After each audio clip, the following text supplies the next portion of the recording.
Очень важно отличать увлечение, пусть даже в крайней степени, от зависимости. Да. Когда мы говорим об увлечении, это когда человек находит для этого время, когда у него есть возможность сказать, все, этого на сегодня достаточно, и вернуться к своим обычным жизненным, нормальным, семейным или обязательствам. На это тоже жалуются супруги, потому что они ведомы не тем, что жизнь отравлена в рамках мании своего супруга, а тем, что в корне лежат, наверное, обиды и разочарования.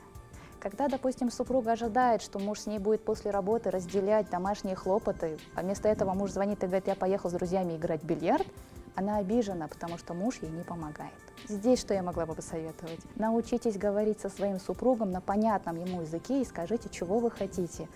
В большинстве случаев мужчины идут навстречу. Когда вы демонстративно показываете свое недовольство, не донесете ему, чего вы от него хотите, почему вы обижены. Он подумает, опять я пришел с работы, она опять недовольна, ему в этом будет некомфортно. И завтра он найдет еще один способ послезавтра не прийти с работы домой. Брак – это дело обоюдное. Договаривайтесь.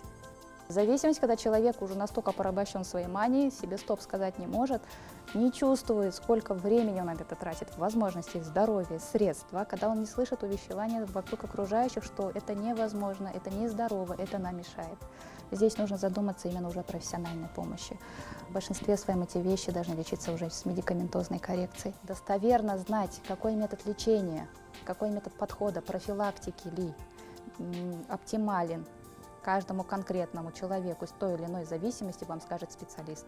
Тут нужна смелость просто к нему один раз обратиться. Что не надо делать? Не надо себя насиловать и заставлять делать то, что не по силам. Не надо себе навязывать и очень благородно и красиво нести долг своего рода мессии, спасательницы, всемогущей, всетерпящей.